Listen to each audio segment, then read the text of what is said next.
Good afternoon, everyone. My name is Bob Horenstein. I'm the Director of Community Relations and Public Affairs for the Jewish Federation of Greater Portland. Thank you for joining us. I hope that in the previous 3 hours or parts of the 3 hours that you found the sessions to be educational, informative, and inspiring, especially inspiring to take action, because in confronting hate, it can't end with this 4-hour virtual conference. It has to translate into action. And I hope that you will join us in that effort. I want to thank all of our presenters, moderators, the people running tech. We could not have made this an outstanding event, of course, without your participation. And I also want to thank our co-sponsors, all of those partner organizations, the ones that Rachel mentioned at the top of the program and whose logos you have seen throughout the publicity for this summit. They have been fantastic partners, and we look forward to working with you, figuring out what our next steps should be. It is my privilege to moderate this final session, our keynote session. But before I do that, just a couple of housekeeping notes. One, if you've been participating throughout the day, you know that if you have questions, to go to the Q&A function.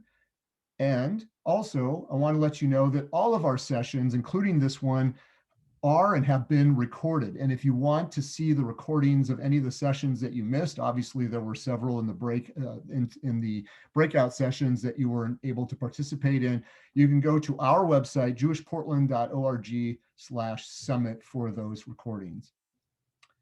Now on to our keynote speaker. It is really my honor to introduce Eric Ward.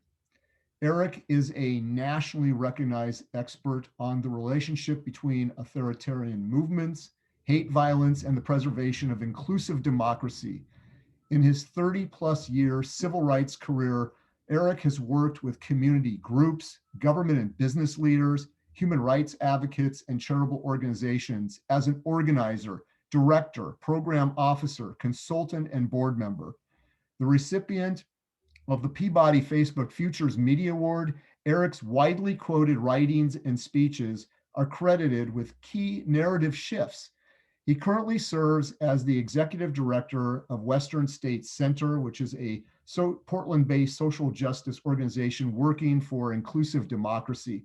He also serves as senior fellow with Southern Poverty Law Center and Race Forward. As the white nationalist movement moved from the margins of American political life to its center, Eric moved from anti-racist organizing in small communities in the Northwest to fighting for inclusive democracy on a national level. I want to commend to you his outstanding article from 2017, Skin in the Game. If you just Google Eric's name and Skin in the Game, it'll pop right up. And in this article, Eric argues that the various forms of white nationalist hatred cannot be combated without directly taking on anti-Semitism. And I suspect we're going to hear more about that in a few minutes. So without further ado, please welcome Eric Ward. Thank you so much, Bob. It's such a pleasure to be here with everyone today. I want to thank you for your participation, and I want to thank you to your commitment to creating an Oregon where everyone can live, love, worship, and work free from fear.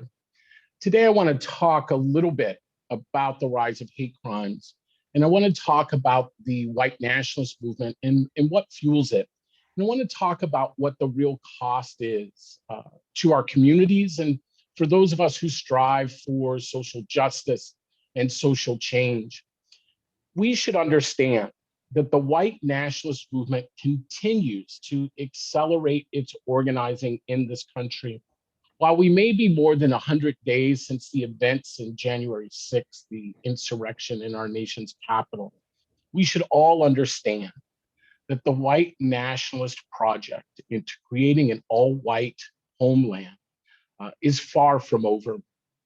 For Oregon, this is a particular concern, particularly Portland, which is often placed as the cosmopolitan liberal hub right, that is preventing the white nationalist project in Oregon. I'm going to unpack those terms: cosmopolitan, liberal, multicultural, in a second. But what we should understand in terms of the self-interest of all Portlanders and Oregonians is simply this: that in many ways, historically, it can be argued that white nationalism was birthed in the state of Oregon. It began in its early history as Oregon chose to move from being a territory to entering the Union of the United States. It did so having to choose between being what it called a slave state versus a free state. Many of you listening understand that Oregon chose to be a free state, to reject slavery. But it didn't reject slavery because it saw it as morally indefensible. It rejected slavery because it wanted no Black people to reside within the territories of Oregon at all. It was not until the 1930s and 40s that Black populations, in fact, began to arrive in Portland and Oregon in any kind of identifiable numbers. In fact, it was illegal for Blacks to reside within the territories of Oregon. But it wasn't just the lack of Black population. It was an active white supremacist base through the organizing of the Klan. Oregon hosted one of the largest Klan memberships west of the Mississippi. We all have heard stories of Klux councils, meaning city councils that had so many Klan members that people often joke they couldn't tell the difference between the city council, right, and the local KKK clavern. We also know that this is the birthplace of the Northwest Imperative, an idea of turning the Pacific Northwest into an Aryan homeland, while mainstreamed and actualized by a group called the Aryan Nations. The idea actually develops from a group called the Posse Comitatus in the late 70s, early 80s, right here in Portland, Oregon. This is all to say that Oregon continues to be a center hub of hate groups. And it's not surprising that Oregon has some of the highest hate crime rates in the country. There is a parallel between political violence and other forms of crime. Rachel Friedman, in her book, Chaos to Order, often talks about the process of de-civilization within communities and the rise of crime and other forms of de-civilization.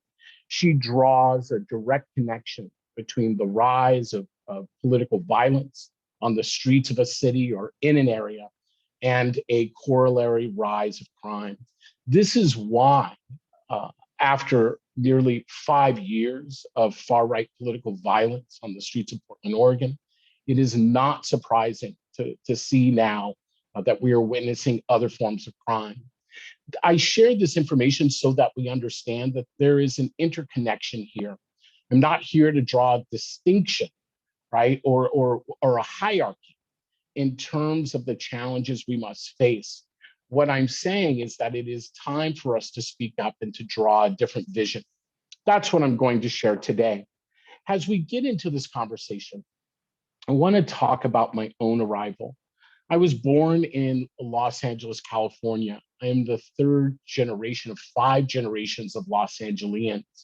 My family fled racial terror in outside of Louisville, Kentucky, in a place called Shepherdsville in the early 1900s after the lynching of Mary Thompson. She was a sharecropper who was attacked by the landowner one evening who accused her son of stealing a tool. She defended herself and was arrested, and the lynch mob came for her that evening. My family, who had heard about the lynching, a great aunt who possibly witnessed the lynching, soon packed up the family and moved them out west. I grew up in Los Angeles and Long Beach, California, at the time of desegregation, the desegregation specifically of the public schools. Now, desegregation in the public schools in Long Beach merely meant that I was given a city bus pass and told how to get on a city bus for a 45-minute ride across town to another school. I would then have to get off that bus, like other students also being bused, and to walk the remaining 4 to 6 blocks to school. Nearly every day, I and others were taunted by individuals driving by in cars, saying some of the most racial and vile things that one can imagine, shouting at kids to go back to Africa, and other words that you might imagine. It happened so much and so quickly that it became normalized for many of us. Not once did I ever think about telling my mom. Not once did I ever think about telling an adult or a teacher. It, for me, began what it meant to go back and forth to school every day.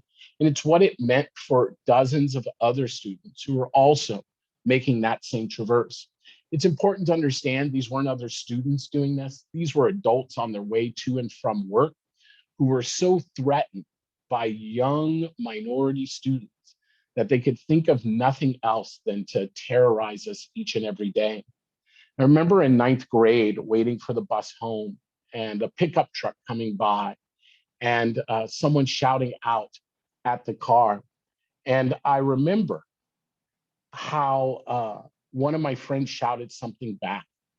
And I will always remember the brake lights coming on that pickup truck and folks piling out of the car and running after us. It was the moment, though, where I decided that I was not going to run anymore. And I'm not here to make rainbows and unicorns about what happened when I chose not to run. You can all imagine what happened when I chose not to run from adults who were angry and charged up. But it was important that day. It's the day that I drew a moral barrier against hate. After being involved in the music scenes in Los Angeles and growing up, I eventually moved up to Eugene, Oregon in 1986. Right before I moved up, years before, there was another individual who also decided to move up to the Pacific Northwest. Instead of coming to Eugene, Oregon, where I moved, this person moved up to Idaho and reconstituted his church. It was called the Church of Jesus Christ Christian Aryan Nations. And the person who moved up there to reconstitute his church his name was Richard Butler. He was a retired engineer at Hughes Aircraft, a former World War II veteran.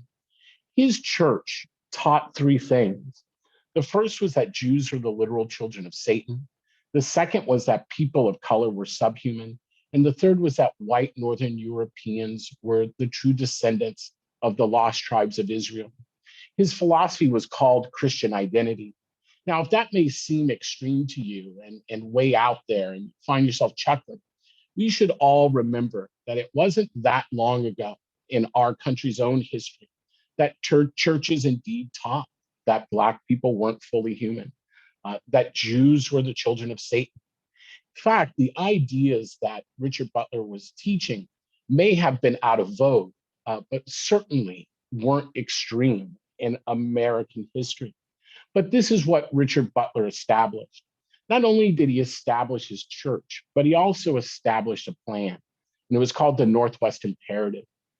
A purpose of the Northwest Imperative was to create an Aryan homeland by carving out the states of Oregon, Washington, Idaho, Montana, Wyoming, Utah, and Colorado to create that homeland. But this was the 80s. This was never going to come to fruition, but the violence that came with it was quite significant. From bombings to beatings to other forms of illegal crime to the harassment of minority communities. 2 substantial things that occurred was the murder assassination of a radio talk show host by the name of Alan Berg, who was Jewish. He was a talk show host who had a night show on KOA radio and was quite popular as a talk show host. He often took on many of the adherents and members of the Aryan nations in debates as they tried to push something called Holocaust denial, the idea that the Holocaust never occurred or that somehow it wasn't unique in terms of history. They waited for him one night on his way home and gunned him down in his driveway. But there was also the 1988 murder, beating death of Mulugeta Sarah, an Ethiopian student who was on his way home from community college one night, being dropped off by friends, and were set upon by a group of neo-Nazi skinheads who beat him to death with baseball bats. These are but some of the violent murders and activities that took place here in the Pacific Northwest. There were the bombings and attacks on synagogues, churches, and civil rights leaders and environmentalists, and even law enforcement. In fact, that may sound like the last 3 years, but that was actually decades ago, reinforcing that here in the Pacific Northwest, we have been dealing with much of what the country has only been contending with over the last few years. Not only have we been contending with it, but we have also been building and learning tools and knowledge that are essential to understanding and acknowledging this white nationalist threat. But what is white nationalism? In order to talk about white nationalism, we first have to talk about white supremacy. These aren't the same thing, in my opinion. White supremacy is a present day and historic system of discrimination that this country was founded upon. Now, look, I want everyone to take a deep breath for a second. I've read countless studies that say even saying that out loud causes anxiety and it causes people's blood pressure to rise, right? And I want folks to take a deep breath and to understand we are going to talk about white supremacy for a second. And indeed, it is okay to feel uncomfortable. But we should also understand none of us are responsible for the creation of white supremacy. None of us were here during its conception. Granted, we are responsible in ensuring that the system doesn't move us forward, but none of us should feel guilty for the construction of white supremacy. White supremacy, this historic construction, was built upon 3 premises. The first was the stolen lands and resources of indigenous people. The second was a system called chattel slavery, but it was a unique system of chattel slavery, one that had not existed before it and has not existed since. It was a system of chattel slavery that actually sought to strip people of their entire humanity and recast them as nothing more than chattel or beast in the fields. And there was also the control of women and sexuality in society, or misogyny. It was those stolen lands and resources, chattel slavery, and the control of women that actually created one of the strongest economies in the US. Why? Because it was grounded in inequality. And when things are grounded in inequality, we should understand there is no neutrality to that. Some people suffer and others benefit. And that is what occurred in the United States. White supremacy was the uncontested lens upon which we understood our society, its economy, politics, and culture. We should understand that white supremacy taught an idea called white superiority, that people were either inherently inferior or superior, simply based off the color of their skin. And that binary in this country, the false binary, was whiteness on one end and blackness on the other end. Whiteness under the construction of white supremacy being synonymous with good, and blackness being synonymous with evil. That is how that system largely functioned. There was a civil war that briefly disrupted white supremacy in this country, particularly in the South. But it was never, that disruption of white supremacy was never institutionalized. And so eventually it was replaced by systems of Jim Crow, or what was called separate but equal. But then in the 1960s, something happened. And what happened was the arrival of the Black civil rights movement of the 1960s. Now, I call it a 1960s civil rights movement, but honestly, the civil rights movement started in the 1930s. And all of us should always remember that social movements move in long arcs. We may point to specific mile markers to identify movements, but in truth, movements ebb and flow over time. That 1960 civil rights movement that we're about to talk about, hold for a second that most of its major victories actually occurred in the 1950s.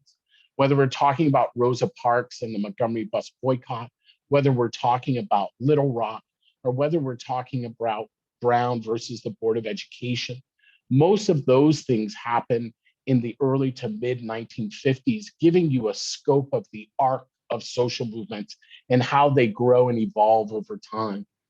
But this 1960s civil rights movement, Black-led, was quite serious about deconstructing white supremacy. And by the late 1960s, it actually had done so. Now, often, we don't celebrate the victories of the 1960 civil rights movement. In the midst of Black Lives Matters organizing, I and other friends had a shirt that said, "Not my mama's civil rights movement."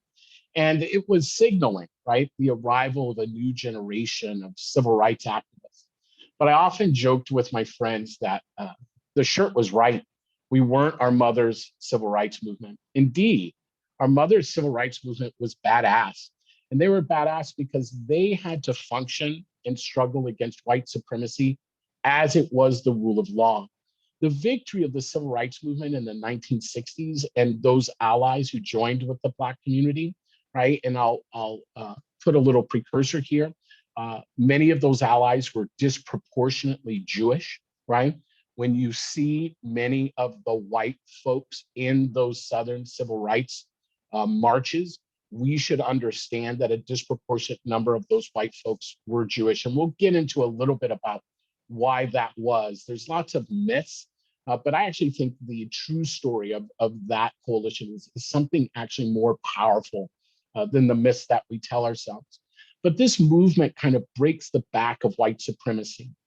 White supremacy that was the rule of law shifts to de facto. What do I mean by that? What I mean simply is this. I'm not arguing that white supremacy no longer exists in the United States. As a Black man in America, I can contest to the fact that white supremacy very much exists in America. What I'm acknowledging is that those who came before us did something quite significant. They shifted the terrain upon which white supremacy constructed itself.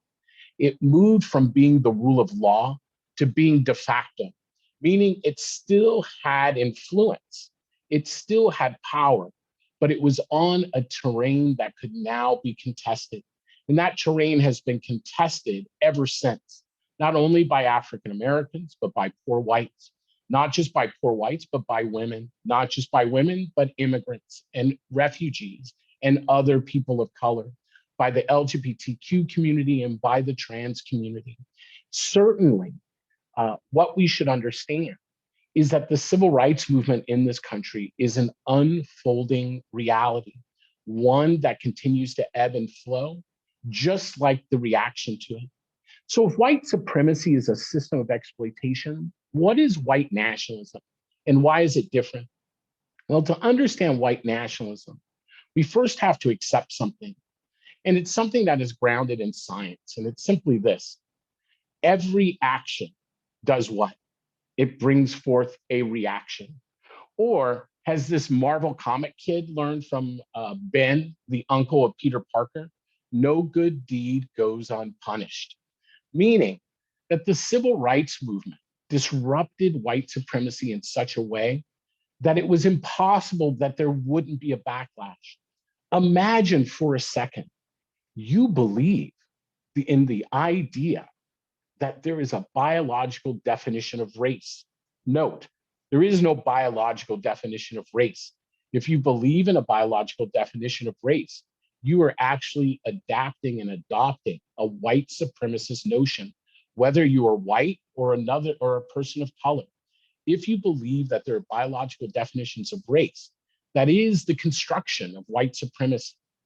But look, imagine for a second, you were raised generationally to believe Black people were inferior in every way, right?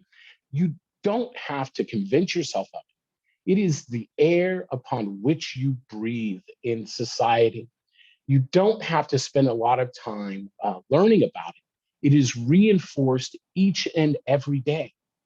How then do you suddenly come to terms with the idea that you lost one of your largest political defeats against people you see as inferior? How do you make sense of it?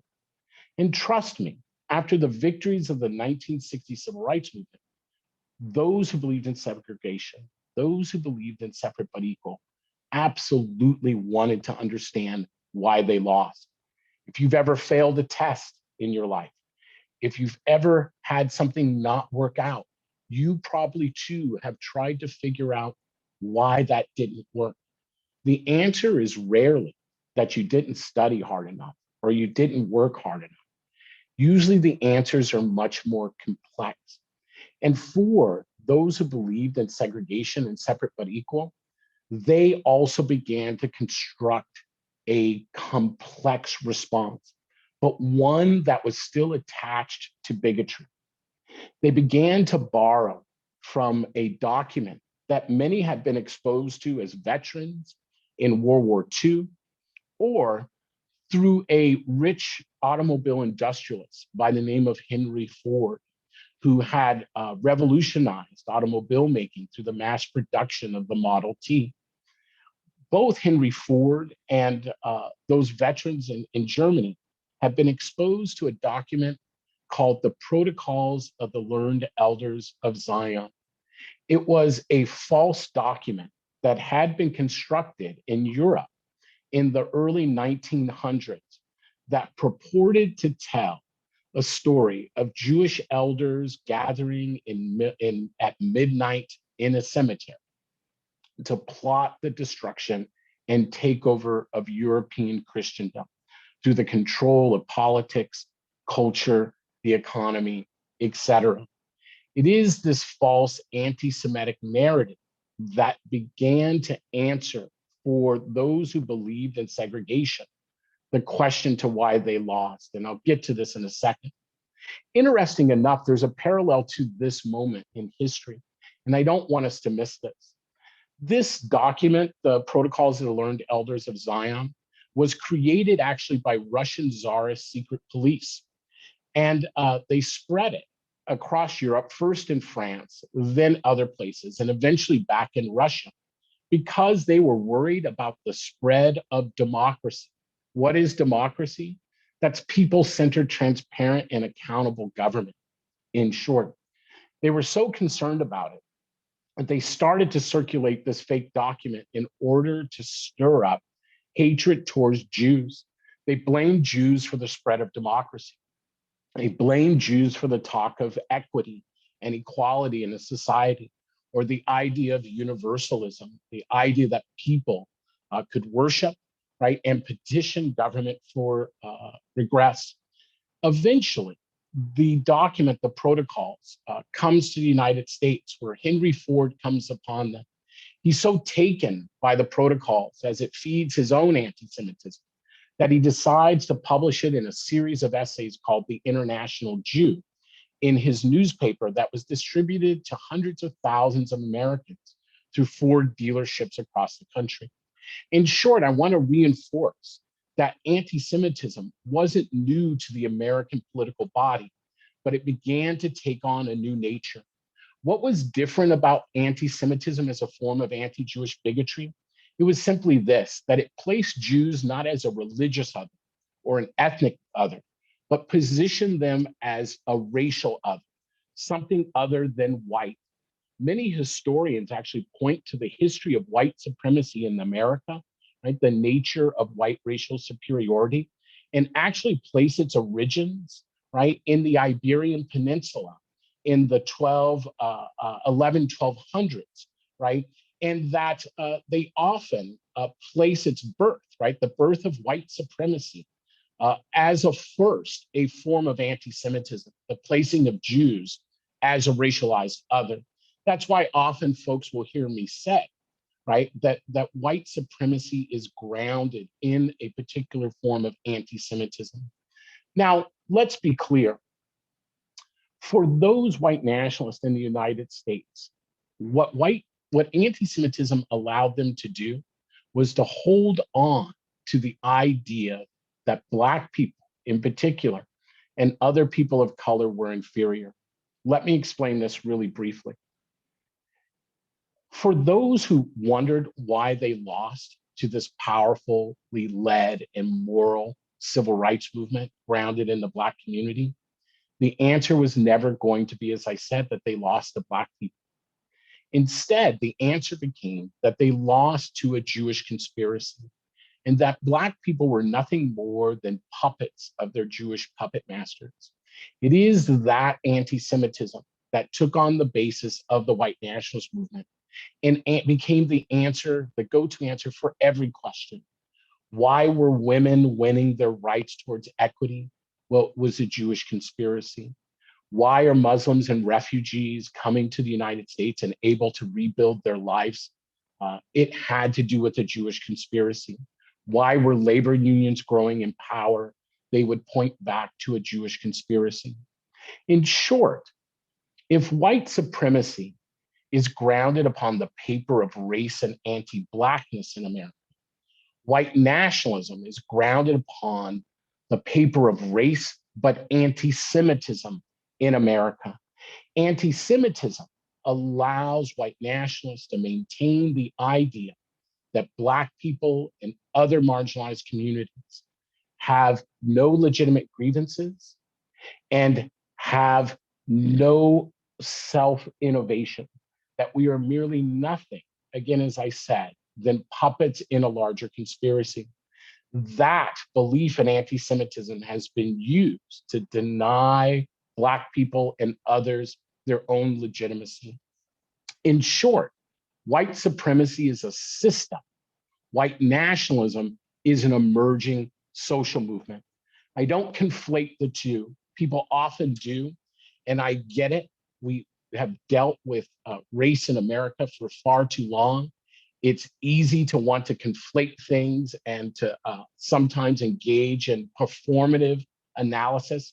But when we do so, we do a disservice to our own communities and our own movements.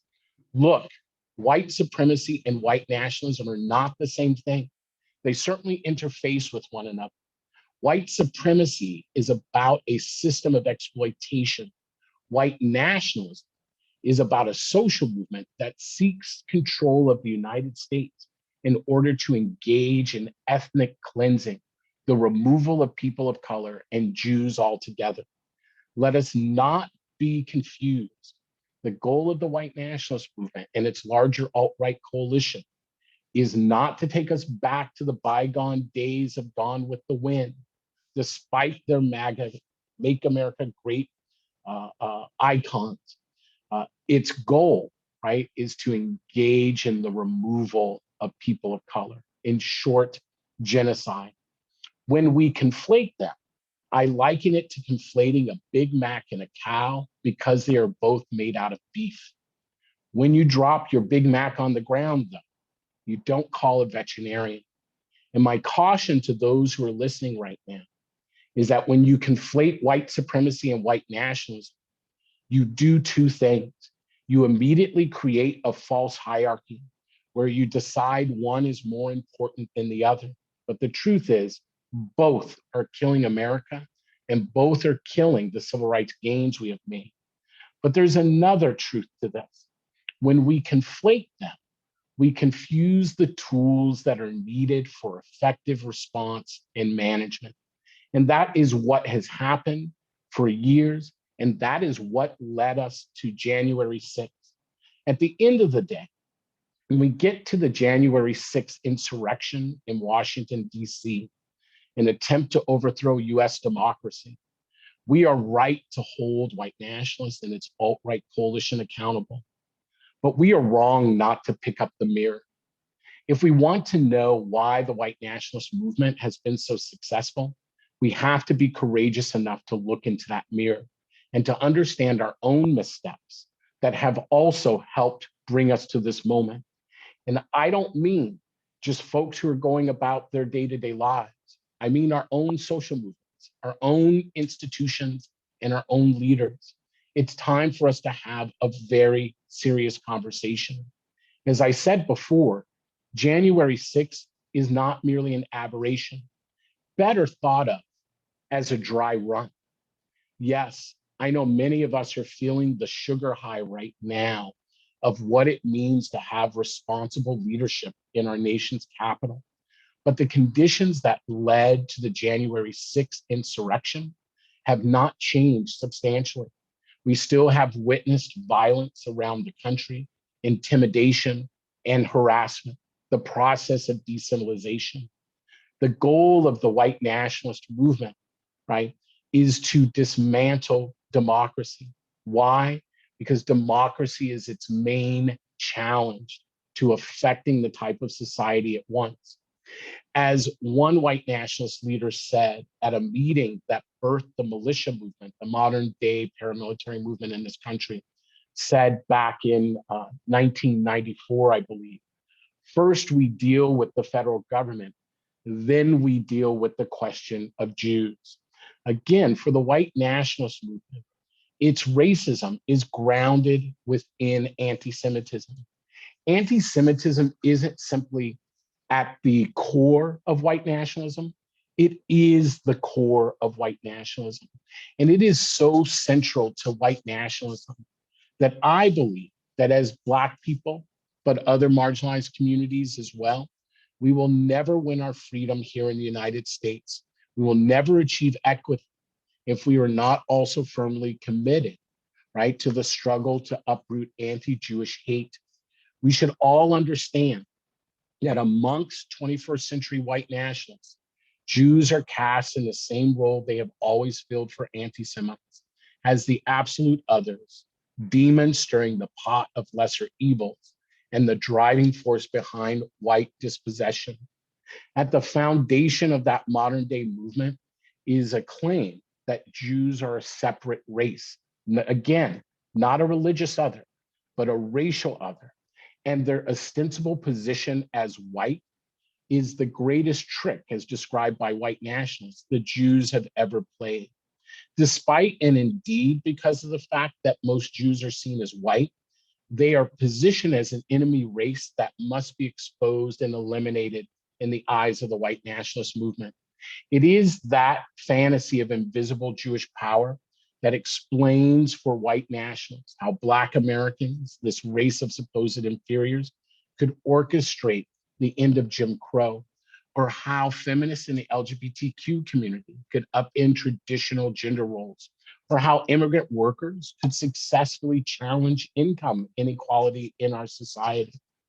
We often say to refuse to accept a form of bigotry is to aid and abet it. So too is it with anti-Semitism. But we should be clear about something. These hate groups, white nationalists, the alt-right, QAnon, they don't bring anti-Semitism to our communities. They merely organize the anti-Semitism that already exists. In truth, if we are to tackle the white nationalist movement, if we are to prevent it from upending 75 years of civil rights gains in this country, it means placing anti-Semitism at the table of other forms of bigotry. Now, that's not going to be easy, as it has never been easy with any form of bigotry. I'd love to tell you as a civil rights leader today that in the 1970s and the 1980s, when the LGBTQ community came forward and said, we believe that homophobia, right, needs to be part of the civil rights agenda, I'd love to sit here today and tell you that, boy, the civil rights movement just opened its doors and its arms and said, how could we have missed that? Thank you for correcting. It's not what happened. Neither in the 1930s and 40s, when Black workers approached organized labor and said, you need to take on race, did the labor movement respond in a warm, welcoming way. Those spaces must be challenged. New forms of bigotry, the mere discussion of them, raise anxiety. They raise questions of scarcity versus abundance. But we have to have these conversations anyway, because they make us stronger. The emergence of the fight around homophobia and sexism has made the civil rights movement stronger. Incorporating the conversations and the fight for immigrant and refugee rights in this country have made the civil rights movement stronger. So too will tackling anti-Semitism make us stronger. But we have a commitment also to those who came before us. For 75 years, those folks struggled. And yes, I can sit here cynically because I am part of a progressive and left movement that loves its cynicism. We are the Eeyores of social movements. There is not a victory that we are satisfied with. But we also have to admit that those who came before us have brought us a long way. They have helped get us to the moment we are in now. I'm not arrogant enough to believe that I made the road on my own. That for me is a white supremacist notion. No one or no movement makes the road on its own. It is built upon generations. And I can say, as hard as life is, being Black in America for 2021, and for those who aren't Black, I want to assure you, it is very hard. I also understand, because of the sacrifices of many, that life in 2021 is better than 1921. Doesn't mean I have to be satisfied with 2021, but I'm honoring those who came before me. I also have to acknowledge that life in 2021 America is better than life in 1821 America.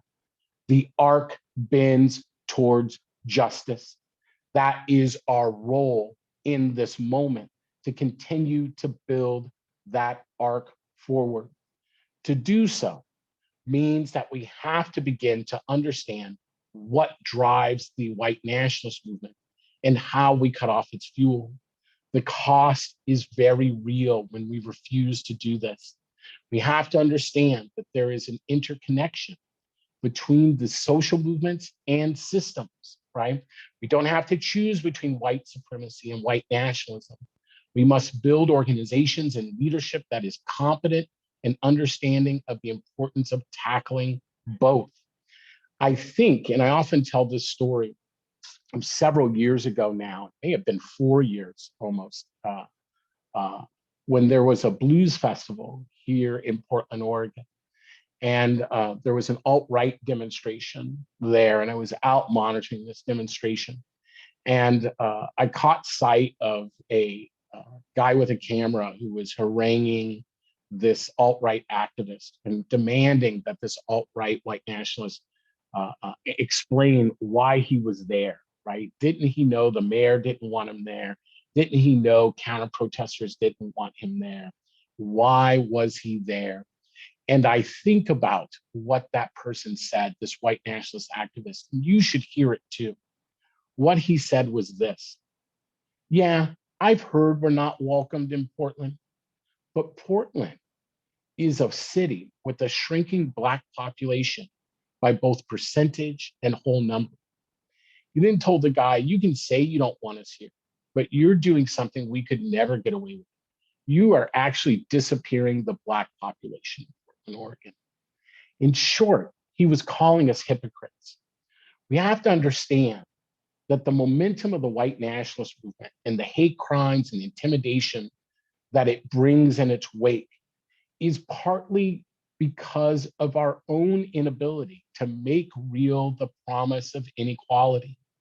How can we live in one of the most progressive cities in the United States and have such deep disparities around race, whether we are talking about police shootings, whether we are talking about health standards, whether we are talking about graduation rates, whether we are talking about employment or housing? How can one of the most progressive cities in America have some of the worst statistics, putting it on par with places in the South? And it is not by mistake that often Black folks in Oregon refer to this place as Northwest Mississippi. We have to wake up to the reality. If the white nationalist momentum is to be stopped, it will first be stopped here in Oregon. And that means here in Portland. White nationalists and others have targeted Portland and Oregon right? We have seen their statements in the press, right? That the goal is to try to drain the resources and the energy of the city, to set people upon one another, to make an example that multiracial democracy doesn't work, but it does work. It works each and every day. The truth is that the civil rights movement in this country has delivered more for to the United States and to white people than the white nationalist movement ever has. It is time for us to move forward together, and that means in Portland. It's time to move towards the 21st century civil rights movement. I'm going to close with this. When I was a kid, I used to play a game, If I Were. And If I Were went something like this. We'd sit in a circle, and one of us would say, if I were driving down the freeway and the brakes went out, here's what I would do. And then we'd argue about how they would get out of that mess. The one question that would come up every summer was, if I were in the midst of the 1960s civil rights movement, here is what I would do. We would argue about what we wouldn't do, what we would or wouldn't put up with. We were full of bravado. We didn't understand the choiceless choices that our parents had and grandparents had to survive and struggle under. We had no idea, right? That question has always haunted me, though. What would I have done in the midst of the 1960 civil rights movement? That question should haunt all of us. We don't have to wonder anymore about the answer. The truth is that whatever it is we would have done in the midst of the 1960 civil rights movement is the same thing you will do when you get out of this workshop today. Make it count. History will judge us. We don't have to be a provincial state or a provincial city. Indeed, Portland and Oregon could easily model for the rest of the nation how to contend both with white nationalism and how to open up the path towards true equity in our society, how we heal and forge our communities together. But that means taking racism and that means anti-Semitism seriously today. That's the struggle before us. It's not an easy one, but we should move forward. Our ancestors put us in this place to do just that, and it is not our job to disappoint them. Thank you. Eric, thank you so much. Such compelling and important words. We only have a few minutes for questions, and I know that's frustrating to folks, but let me try to get to some of them. We have a question. How do we put the white nationalist genie, or can we put the white nationalist genie back into the bottle, given that QAnon and the big lie and anti-Semitism and other forms of hatred seem to be becoming normalized? The genie can't be put back into the bottle. White nationalism is a permanent feature of the United States, at least for some time to come, but it can be managed. And we can choose to compete for the base that white nationalists are attempting, right, to recruit from. We certainly have those skills. There are organizations and leaders in our region that have been taking on that work for years. And it's time for us to learn from them and to build the communities that are necessary to do that. There has been an over-focus, Bob, I think, on white nationalist criminal activity, right? Their political violence. But we also have to make sure that we are dealing with the policy implications, right? And the shifts in narrative and culture that violence brings forward. So sadly, I'm not here to tell you things are going to get better sooner. What I'm saying is that there are way more of us. We are way more creative, right? And we live in a country that actually isn't looking to move backwards. The majority of the country, right, including the majority of white folks, right, are looking for a way forward. I think it's significant that more white people today are supportive of Black Lives Matter. I'm thinking of the 1-year anniversary of the killing of George Floyd.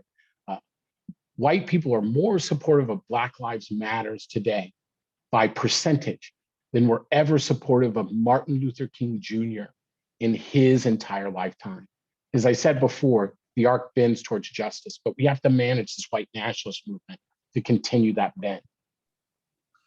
Speaking of Black Lives Matter, we have some questions. There is a perception, or maybe a misconception, that Black Lives Matter is anti-white, that it's anti-Semitic. Can you address those perceptions? Yeah, there are. I think it's, and I wish we had a half hour. I would love to give a lecture on that piece. You know, we have to understand that Black Lives Matters is a slogan, first of all.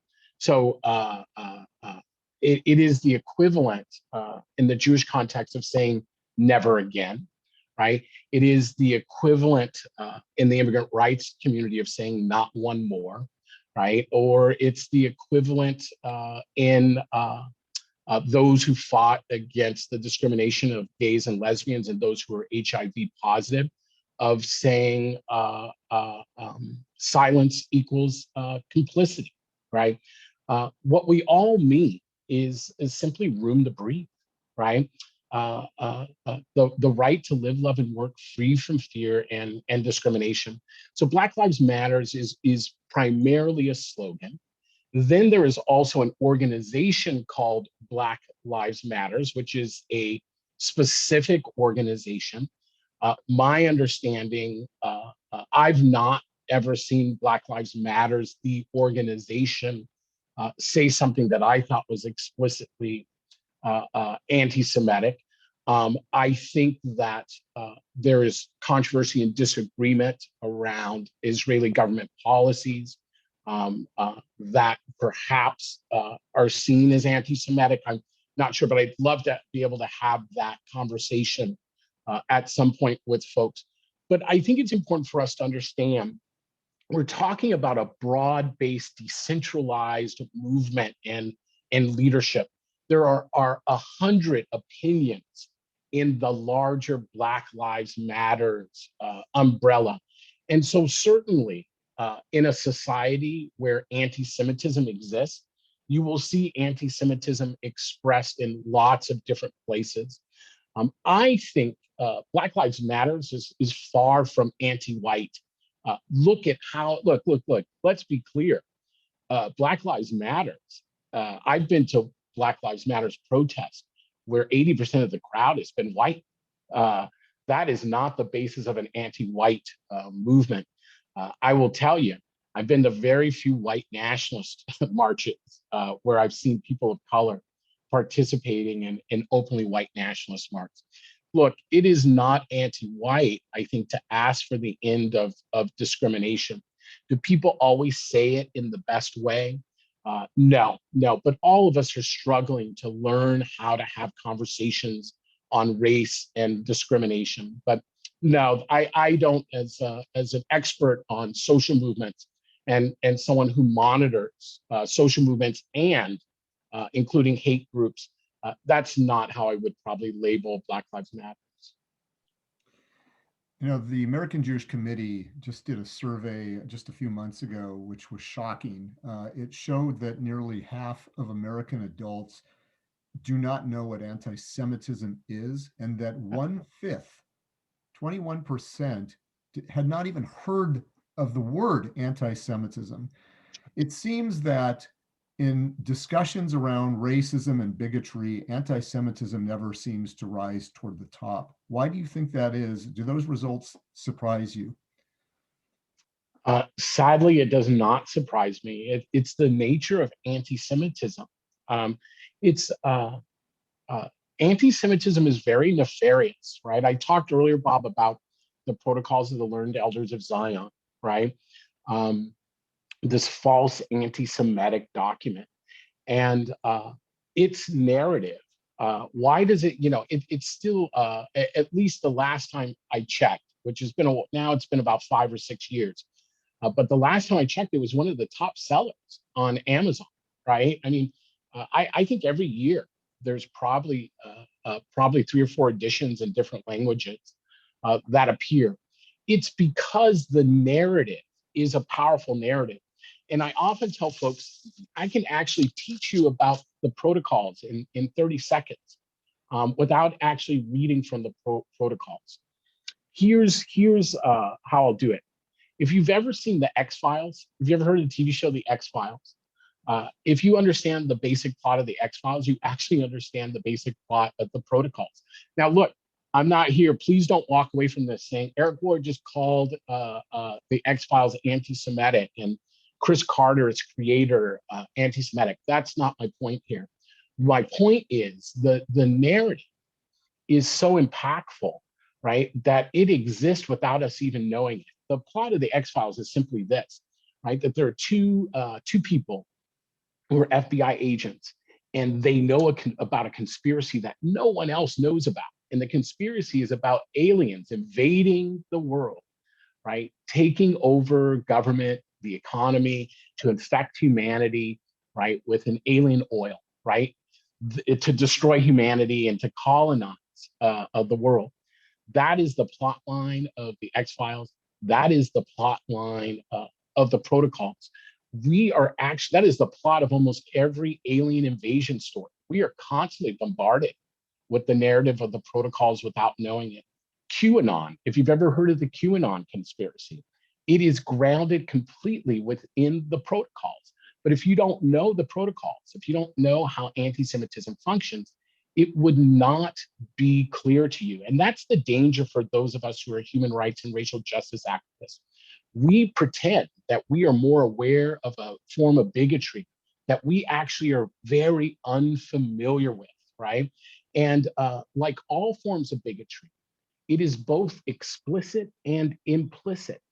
Imagine for a second that we only try to understand anti-Black racism in this country through the lens of the wave of lynchings that took place here in this country in the 20s, 30s, and 40s, right?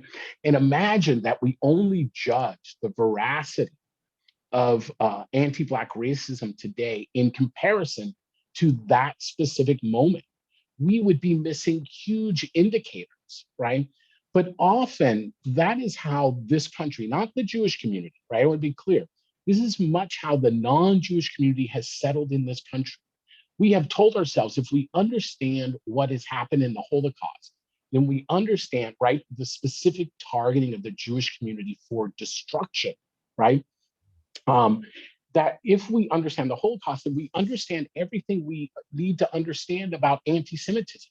And if it doesn't compare to what happened in the Holocaust, then it's not a serious issue. And we miss out on this. And Bob, the last thing I'll say about the danger of anti-Semitism, those numbers don't surprise me because anti-Semitism, right, isn't anti-Black racism, just like anti-Latino racism isn't anti-Black racism. They each serve a different function as part of systems and conditioning. And the role of anti-Semitism as a racialized form of bigotry is to place Jews as a buffer between the haves and the have-nots in this society, right? So that when the have-nots get fed up, they have a natural safety valve that this society allows them to take out their frustrations on.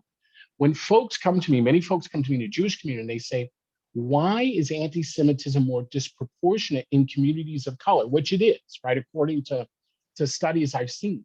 My response is it's because anti-Semitism is functioning exactly how it was designed, right? It was designed to give oppressed people, marginalized people in America, right, a false enemy upon which to take out their frustrations. And we see that each and every time. But the truth is that anti-Semitism may turn out to be more physically dangerous, right, and politically dangerous to non-Jews than the Jewish community itself. What do I mean by that? Well, in the last 10 years, we have had a number of mass shootings, mission-oriented hate crimes, right? We can talk about the targeting of Latinos in a Walmart in El Paso, right? We can talk about the killing of Black church worshipers in Charleston, South Carolina, right? Sikhs worshiping in Wisconsin or even the Jewish community in worshiping in Pittsburgh. Yes, in each of those incidences, Black people were specifically targeted, Latinos were specifically targeted, right? Sikhs were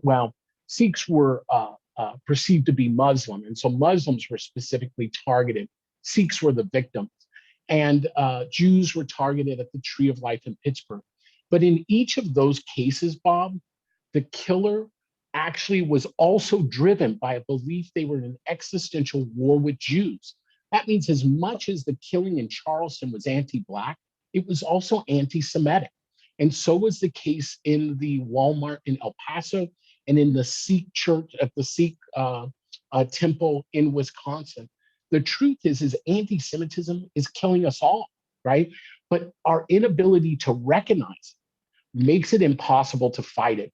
And we're in a hard moment, and I promise I'll shut up right now, Bob, but we're in a hard moment because of this. We're supposed to be the racial justice leaders. We're supposed to, right? We are the race equity leaders. We are supposed to know, and I'm non-Jewish, right? We are supposed to know everything there is to know about all forms of bigotry, right? We are supposed to be the woke ones in this moment.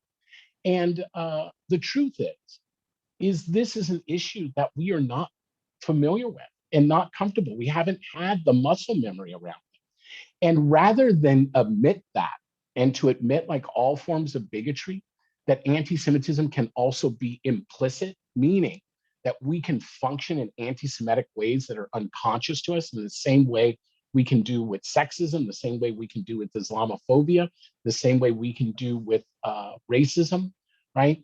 We then say, well, it can't be implicit, so it can't be anti-Semitic, right? And we weave ourselves in knots that do a disservice, I think, to our own anti-racist principles, but also do a disservice to the democracy, right, that we have built through our blood, right, and sweat for nearly 7 decades, right? We are on the verge in this moment of breaking up one of the most powerful, essential coalitions to have ever been formed in the United States. And that is the 20th Century Civil Rights Coalition, right? That 20th Century Civil Rights Coalition was largely built off of 4 constituencies, right? Women, right? Black folks, right? Folks in the Jewish community and labor, organized labor, right? Those were the 4 components that shifted this country in ways that we have a hard time even comprehending, right? We have to talk to our parents, to our grandparents, to understand how much that movement has transformed and placed us in the moment we are in right now. And here's the deal. None of us are taking that movement very seriously right now. All of us think it's something that we can just throw out the window. But that is the movement to this point that has delivered most of the victories in this country. And we need to be cautious. And there's some ruptures that are happening right now around anti-Semitism, around anti-Blackness, and is around Islamophobia and around transphobia, right? And we need to put some attention into our coalitions, right? Because I can tell you, right, there is no bigger gift that we could hand the white nationalist movement than a broken civil rights movement in this country. And as I warned about the rise of white nationalism in this country, I will tell you, we are on the verge of breaking that coalition because we aren't giving it the seriousness that it deserves. So one last question, which really in some ways is the most important question, maybe an unfair question, because there are so many things that we can do. But if there is, of the people that are on this Zoom now and will be watching the recording, if there's one thing you can suggest that folks do that aren't already, say, involved in a human rights organization, what would that one thing be to start making progress? Yeah. So 3 things. I'll give folks 3 things. The first thing you can do is to be in an organization. I don't care if that is a quilting group. I don't care if that's a real estate association. I don't care if that's a social justice organization. I don't care if that is a church, a social concerns committee. You have to be in organization in this moment. join the Federation, right? Join one of the many organizations that exist in Portland, Oregon. You have to be an organization. You cannot affect the level of change that's needed as an individual in this moment. So that's the first thing. Join it. If you're serious about this, you will join an organization. And the second thing you will do is you will get on the phone to every elected official you have casted a vote for, and you will tell them that you expect them to take both racism, right, all forms of racism, right, including in this country, anti-Semitism and Islamophobia, right? Those sound like religious forms of bigotry, but they're not in this country, right? That they will take all forms of racism seriously, and to let them know, right, you're going to be watching, you're going to be asking, right, what they are going to be doing on those issues. So that's the second thing. The third thing we can do is we need to argue, right? Folks are arguing right now in this country, and not everyone is arguing in the best ways. But I got to tell you, at least folks are yelling at each other, right? And it's painful in a lot of ways. But folks are actually talking to one another. And that means we have to be better about pointing out where the fault lines are, where the anti-Semitism is, where the racism is, where the anti-Arab racism, where the transphobia, right? We have to be better about lifting those things out, right? Because we're trying to move forward together. And to move forward together isn't necessarily about shutting each other down, meaning there is a difference around our own stumbles, right? Versus folks who are trying to specifically organize anti-Semitism or racism or other forms of bigotry into political power. In the stumbles, we have to see this as an opportunity to help folks grow memory muscles. This is, as you said, this is a new issue to folks. They don't know the right language. They don't have the historical context. They don't understand the implicit and explicit natures of anti-Semitism. So this third thing is simply that, you know what we need to fight white nationalism and racism is we need more squabbing and arguing around anti-Semitism right now, right? And we need to see it as a way of kind of strengthening our relationships rather than ripping them apart. So we have to construct that kind of space, and that means practicing at home. So the third thing you can do is to try to have a conversation about anti-Semitism at home. And don't worry if you get it right or wrong. Try to focus on the questions that you have and the questions that couldn't get answered. And then when you're done with that conversation, try to figure out how to do those things. Those are the three things we can do right now that are urgent. Eric, thank you so much for your analysis and your insights. I could listen to you for a long time, for sure. And by the way, I'm a big fan of the X-Files, as my family knows, and I'm the only one in my family that watches it, but I love that show.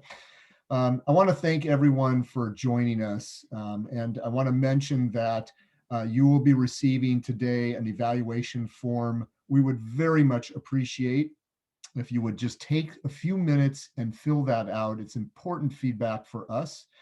And we will be in touch. We will be working with the organizations that are co-sponsors of this event to figure out what our next steps are coming together, because as you all know, that hate directed at any one of us, at any one of our communities, is hate directed at all of us.